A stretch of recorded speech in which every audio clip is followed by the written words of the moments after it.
You know, we've heard Dave talk over the years about the life cycle of a church, and probably globally, not many churches are growing across the world for a variety of reasons. So why do you think that multiplying what we have at Grace is so important? And why do you think it's been pressed upon us to multiply?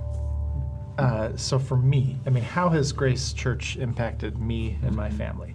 And I realize that my life is completely different because of the people in this church who have invested in me and have really changed me and given grace to me, loved me very completely, inspired me, given me vision for my own life, and my kids and my wife as well. I mean, and so when I see that, I mean, I don't want to hold that in. I want others to experience that. I want other people's lives to be changed. And so I think a year ahead in Bloomington, I mean, who are the people whose lives and families are going to be completely changed, reoriented around Christ, and then trained up and given a vision for their life that is completely different than the trajectory that they were on. I can't wait to see the lives that are completely turned upside down because of the church expanding and multiplying. Now, we all have friends, family members, and colleagues who are in other churches or ministries, some of which are thriving, and others that are not.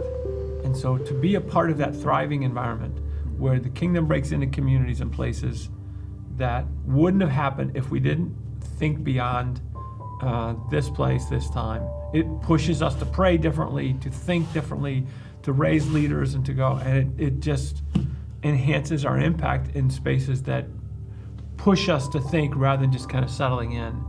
And it puts us on our spiritual edge in a good way too. Well, it would be a lot easier to not do anything, wouldn't it? It would just be easier to stay the course. Let's just keep going this way and see how it all works out.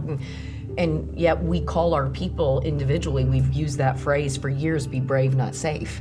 Well, I feel like corporately, we're being brave, not safe. We are looking at what God is calling us to, and we're stepping up to the challenge, and it is a challenge. He's given us a daunting, exciting, exhilarating, scary challenge to move out into the world and to move out even just into our community and our state. And that, it would be so much easier and probably selfish to just stay where we are. And I feel like it, as a community, as Grace Church community, we are doing what we've been saying or asking our individual congregants to do for years. We're doing it now as a whole church. I would not have taken this role on if God didn't direct it and say, Rob, you be brave, and you be brave, you be safe. And Kevin already has how many stories of people who are engaged in serving and leading who never would have if we stayed right here on the 146th Street campus. And so now that each campus is having this new look and beyond, more people are being engaged. And I think, when you said earlier, Amy, it'd be okay and we'd be comfortable moving on. The problem is we'd face a place of discomfort at some level because we begin to decline. Or worse, we become spiritually blind because we weren't growing. We become stagnant. So what will happen? It's already happening. We're already seeing glimpses of it in Fishers. We're going to see it happen in ways that'll be awesome in North Indy. Can't wait as we get to London. People have changed their lives. Already changed their lives for these things that we're doing. Our giving, our generosity's increased. Our jumping into leadership has increased. People are volunteering who never would have before because we need it, and the door's open, and they're coming away. I remember one volunteer said, "Why didn't you tell me this sooner?" I beat my head against the wall. So we've been telling you, but for some other reason, he caught it, and he's a whole different person. I think one of the most beautiful things is we've seen, especially through Fishers, that having the church near where I live geographically opens all kinds of doors to invite people into the kind of experience I've had. Where I may be, because I'm churched, fine with going a half an hour away to the building and to the community and to the programs that I'm used to going to. But for someone without a church background, that is like the most foreign concept you can imagine. And so to have that geographical location close enough in proximity, not only to where we live, but also to where my life is centered, where the schools are, where we do business and everything like that. The ability to, or at least the perceived ability to walk across the street and invite my neighbor to come with me, And we're just going right down the street. Exactly. is so exciting to me, and we're seeing that happen in Fishers. And the difference It's not theoretical. is being, I mean, for where we are right here, this is just talking 146th Street and Fishers campus. The truth is that the suburbs, your life really is kind of in a 5 to 10 mile radius, unfortunately, probably in some respects, but that's the reality of it. So by moving and campusing in Fishers, there's a whole group of people that would never have traveled even this far, which doesn't seem that far, but they're right. And I can't even imagine when the building is there across from Hamilton Southeastern.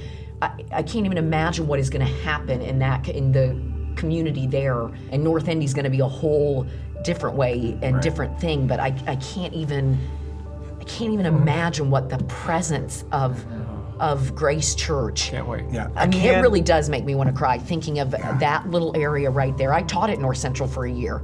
That is a community desperate for the Lord. And I just, in the international feel of it, and there's so many amazing, and for us to finally have an identity. I mean, 146th Street is my campus. This is my family's campus. This is our community.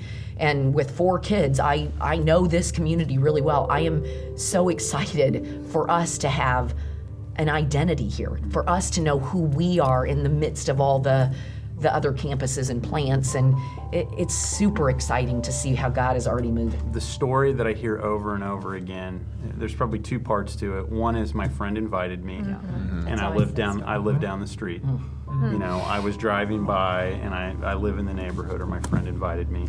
And some of those people have been disconnected from church for a long time, and so it's really cool. And for me, that's the simple answer to this question. You say, what's the result of it? And I can go down and start to name individuals and families, and it's not a theoretical question of what God is doing.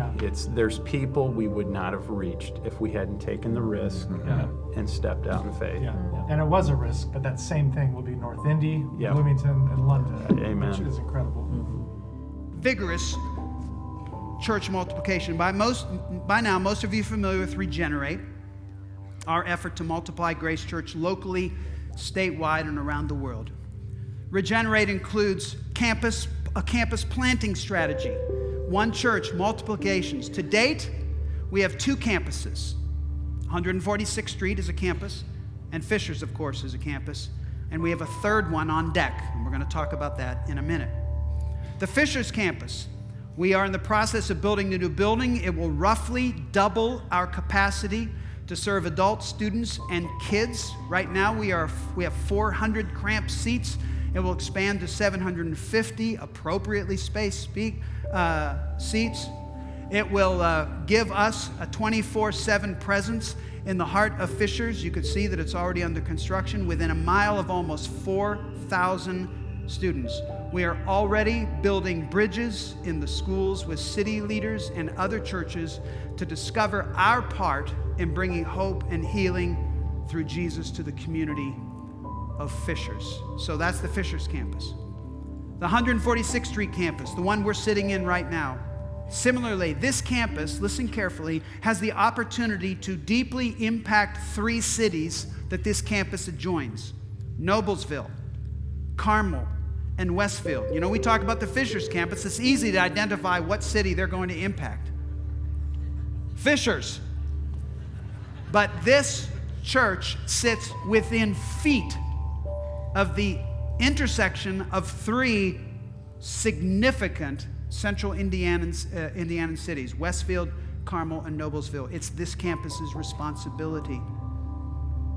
Over the next few months, we're going to really work hard to help you understand that 146th Street is not great. This is not Grace Church and the others outreach expressions of Grace Church.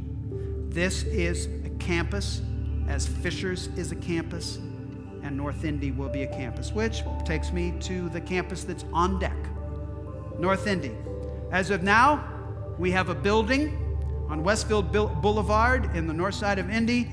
And in a few moments, one of the big announcements is we're going to announce the new staff of the North Indy campus. Our vigorous church multiplication also includes not just campus planting, but church planting. London, for instance. We are planting a church in London. Now, there are a few more hoops to jump through, but listen to this. It looks like, number one, we now have a partner church, St. Luke's, Redcliffe Gardens in England, led by this leadership team. Look at their leadership team. Look at the diversity and the age of that leadership team of St. Luke's. So it is now, listen, it is Grace Church, it is Nairobi Chapel, and it is St. Luke's Church. We are in a 3-part partnership to reach the city of London. We are sharing this building with them. This becomes the building that, oh yeah, you're already booking the flights. You want to visit. Oh, I'm not done. Wait. Todd Fisher will soon enter the process of becoming a vicar in the Church of England. And we are hoping that the team we are sending from here, along with the 5 Kenyans from Nairobi Chapel, will all be given visas to live and work in London. Can we just stop and have a holy cow moment right now?